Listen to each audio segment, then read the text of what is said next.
inspired TR, took place in this state, in Wisconsin, because Wisconsin was Robert Lafayette. It was the beginning of the primaries era, the primaries, and it was also something that kind of relates to the conversation we're having here between the two Annenberg schools. And that is the Wisconsin idea, which was the role of the university as a place that important public policies would be incubated. And I think part of why David and I do these conversations together is we think it's the responsibility of a university, not just to take students to, which is also important, but to try to think about big ideas. Presidential leadership begins with the following. The president, or a candidate, situates himself or herself in an historical narrative. Because what they need to do is justify themselves as the right person at the right time. And presumably, if you're going to prevail in an election, you need to be the right person at the right time. You need to understand history. It's very hard to shift gears from being in danger like that into a real life, and that's what we do as photographers. But this is the importance of photography. These pictures are all real. And now Trump is using the flag shot with him and his fist in the air. Everybody's reproducing that picture. Yeah, I'm always thinking about yesterday, and I'm thinking about tomorrow too. Martin Scram. Yeah, so there you go. There's truth to that. So I'm always thinking about the implications of what this man's going forward, but also I'm thinking about what has come before. Is this really unprecedented? Have we really not seen anything like this before? What is this similar to? How is it different? History doesn't rhyme, doesn't repeat, but it rhymes, as the famous saying goes. So I'm always interested in sort of finding those echoes, because I think that if you want to inform people and if you want to do your job as a journalist, you have to tell the reader, have we lived through this? Is this different? Is this the same? And I think that's essential for a reader, because a lot of readers don't know the history, or they've forgotten it, or don't know much about it. The history gives us insights into, why things are happening the way they are, and also in the last couple of years I've been struck by the fact that history gives us a sense that the moment that we're in is not a unique moment. The bad news is things are pretty crappy right now in American politics. We're highly polarized. It's a country deeply divided. Trust in our institutions is low. But the reality is we've been here before and the country has survived and prospered. And it hasn't happened just once or twice. And in fact, in the lives of those of us sitting at the table, it's been worse. The 1960s and 70s make today look like we're all sitting around the fire singing Kumbaya and getting our marshmallows and Hershey bars ready to be mixed together. So I like history because it's a great, particularly American history, is a great story of a great nation. But it's also a sobering moment that we're in, and it's good to remember that we've come through tougher moments in the past. On Voice of America, Voice of America is one of the great institutions that we got here. Radio for Europe and Radio for Cuba, and the Voice of America divisions in Asia and China. It's a way, it can be a lifeline for dissidents and people that want freedom. We may not want regime change, we may not be able to combat the state media in these countries, but we can be that shining city in the hill and let people know, give people hope in the darkest corners of the world that there isn't a different place. There is a place called America. When I say America, I include especially our Anglo-Saxon allies, Canada, Australia, New Zealand, the United Kingdom. But there's a different type of way you can live. It's a way of freedom. And so there's a real role for a place like Voice of America. I don't think we've spent enough money on Radio Free Europe and Voice of America and those sorts of institutions probably since the end of the Cold War. We really need to reinvest in those because our adversaries are using mass communications to undermine us.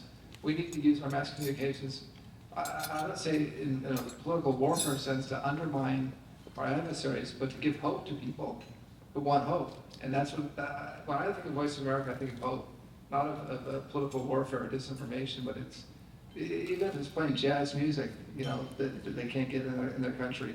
But there's giving people a little sliver of humanity. And so I think that's important. I think we need to find it more. Let's just flip forward a couple of years. Now, this is what's different this year, artificial intelligence. These were all problems in 2020. One of the things that Bob Shrum and Mike Murphy said is, begin with passwords.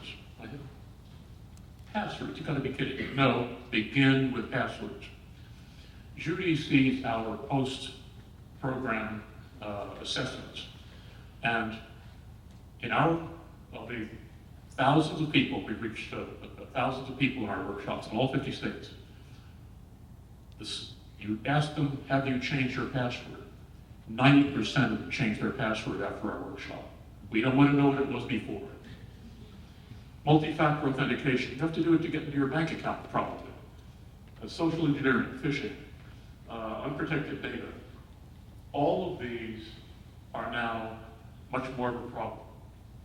Next slide. Campaign consultants say that 2016 was the social media election. This year is going to be the AI election. All of these are much worse because of artificial intelligence. The attacks can get through a lot of defenses. I think about it as a war on truth. That, and here's the subtlety. There's a book by a really great author who used to be a journalist, always a journalist, but worked at Radio Free Europe, Radio Liberty. His name is Peter Pomerantz. And Peter wrote a book called If Nothing is True, Everything is Possible. So let's dig down on that for just a second, because it's really interesting. Because sometimes we oversimplify disinformation like it's a tennis match. Like so-and-so said something and then the other guy said that's not true. And it's much, much more nuanced. What Putin's playbook really describes is a world where nothing is true, that the idea of truth itself is false.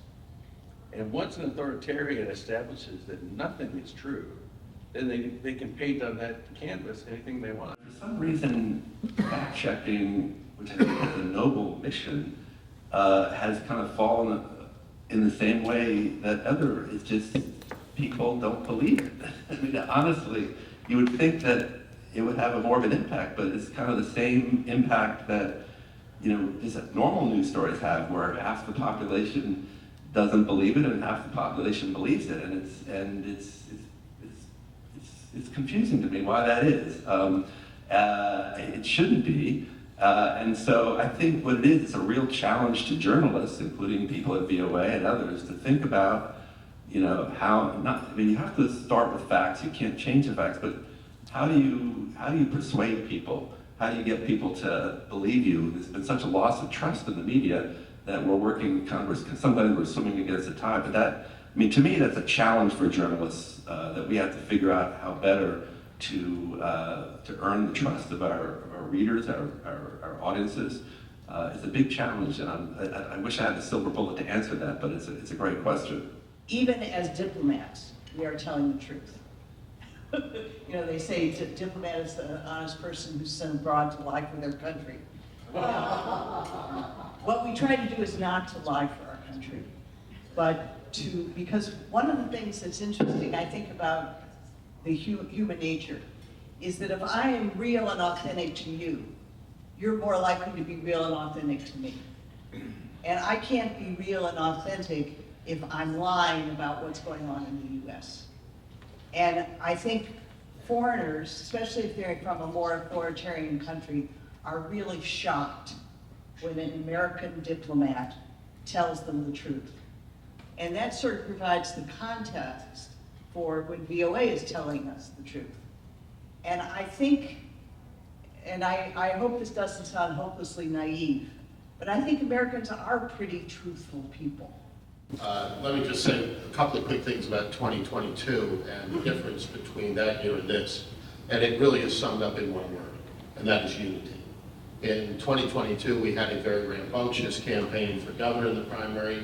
I would say virtually every candidate on the ballot was united in one way, except the guy that ultimately won the primary.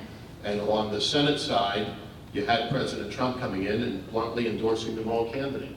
Had Dave McCormick been the candidate in 2022, I firmly believe he would be a U.S. Senator today. The good Lord said he had to wait for 2 years. But the serious part of this is that I've been involved in Republican presidential politics for a long time. I went to Kansas City with Ronald Reagan for my first Republican National Convention and have been in 13 since then. I have never seen unity in the Republican Party like we have right now. You didn't have it with Ronald Reagan. If you remember in '76, he was running against an incumbent president of his own party. In 1980, there was still tremendous opposition to Ronald Reagan, not only from the Rockefeller Republicans, but from a whole myriad of other folks. In 1984, you had the nuclear freeze Republicans who were opposing Ronald Reagan at the convention. So I've never seen anything even close to what we have right now. And I believe that that's the defining difference between 2022 and 2020. 2016, 2 o'clock in the morning, 1:45 in the morning, in Cumberland County. I was a county chair. I'm on the phone with Dave Urban. I said, "You got to tell yesterday. You got to tell you, yeah." I said, "We won. We have won Pennsylvania, which means Donald Trump's the next president of the United States." And I don't think there's any path where Joe Biden can be president without winning Pennsylvania. And we're a swing state. I mean, look at our legislature. We have 100. It's actually 100 Democrats right now, 101 Republicans. It's 2 just resigned this week. The Senate, we have 28 Republicans, 22 Democrats. Half of our county statewide officers are Republicans, half are Democrats. We're truly a swing state. I'll tell you something a little controversial. I mean, first of all, if you know weapons and all, more or less any weapon can be built to look like an AR, right? I mean, you can put some, scary-looking military stuff on a 22, virtually any rifle, and to an extent, that's what AR is. But it is the weapon of choice for some reason, because there are other semi-automatic rifles. Okay, I'm a hunter. I shoot. My dad was a police officer, everything else. But I will tell you this. I will say that this epidemic with the ARs, and I'll call it that, is a problem. It is a gun of choice. We're having 18-year-olds walk in and on their birthday and buy an AR specifically, and then head to a school. Yeah, I think there should be more stringent requirements on that weapon. Call it a week waiting period, something else. Because I like the idea, and if somebody needs one for their own, for target shooting and everything else, and have, enjoying their Second Amendment right, I'm all for it. But you know what, they can wait a few days. And it's very controversial for a Republican to say that, but that's my feeling. We are actually at a historic low point in split ticket voting in the United States. We currently have 5 United States senators who are out of phase with the presidential election in their state. That's the lowest number in the history of the direct election of senators dating back to the early 1900s. We have only 5 states that send split delegations to the U.S. Senate. That's the lowest number in the history of our country since we began electing senators. On the House side, there's only 24, I think, House members who are from a party different from the way their presidential race went in their district. That's the second lowest number in the history of the country. The lowest number was the last cycle coming out in redistricting. So we are at a historic level of alignment because there's a historic low number of split tickets. When I cast my first vote, I'm from East Tennessee, Appalachia. It's not too different from Western Pennsylvania, to tell you the truth. When I cast my first vote in 1988, George H.W. Bush carried my county by 25%. Jim Sasser, as the Democrat senator, carried my county by 25%. That means half the people in the county split their ticket. That will happen nowhere in America this year in a contested U.S. Senate race. There won't be not one county where half the people split their ticket. It's just not going to happen. In the Trump era, since 2016, only one senator has run 7 points ahead of the ticket.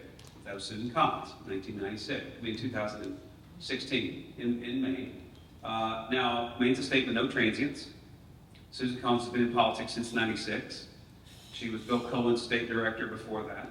Think of how many people she's interacted with on casework and local projects and a bridge and this and that.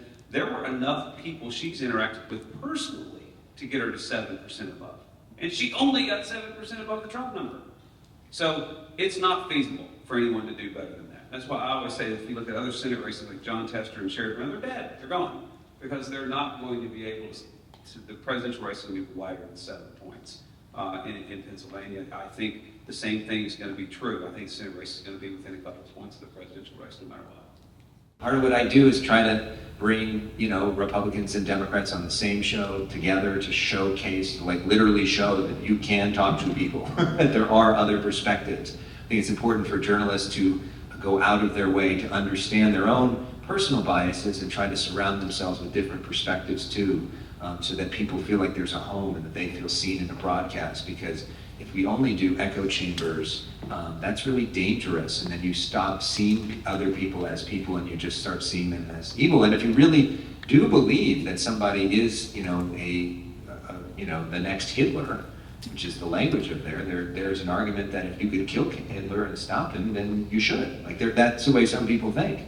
And so maybe we need to start thinking about the way we talk about people differently. The echo chamber is so dangerous. When Paul Ryan, who was the Speaker of the House from the state, was chosen by Mitt Romney to be his running mate, I was sitting in my office in Washington, and I flip around because I got 6 TVs.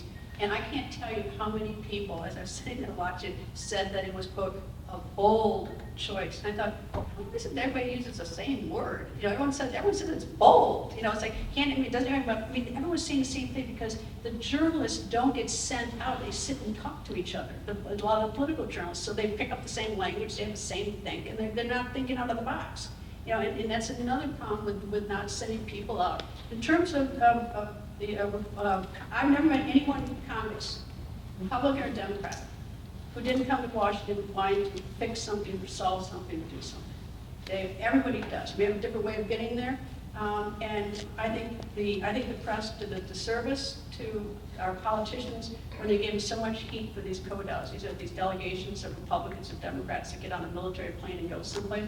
Because I'll tell you, if you sit on a military plane with somebody you don't like for 8 hours, you didn't think you liked, for 8 hours to fly over to some place, and you sit there across the aisle for 3 days or something, you begin to see see the other person, maybe the other viewpoints, and maybe you can reach across the aisle. But we made it like they were all going on golf trips and that they were all stealing our money. We're all complicit in some ways in this. Everybody, the students in this room, you guys are studying political leadership in the United States, the history of political leaders. There are different flavors of political leaders. There are political leaders that read the polls, mimic the polls, and do what they can within the constraints of how people already believe. And then there are leaders like Martin Luther King, like JFK, like Ronald Reagan, people who don't see the world as fixed and go out and they lead by what they say.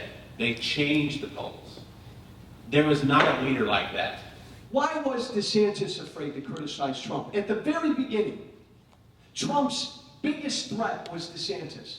Nikki Haley, all the rest of them, why would they not criticize the man who 2.5 years later had tried to overthrow an election? Because they all smartly knew that that's where the Republican Party base was.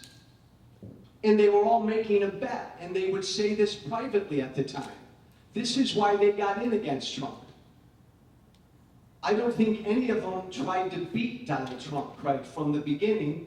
They all hoped that he'd either end up in jail or a heart attack would take him out. They privately talked this way. They didn't think he would last, and they wanted to be the man or the woman that could then be the Trumpiest Trump left. But I think I would disagree, but I think it was always his from the beginning. And remember this, if Trump didn't get the nomination, he would have taken his 30 or 40% of Republican voters and he'd have walked into that other room over there. And they wouldn't have voted for the Republican Party nominee.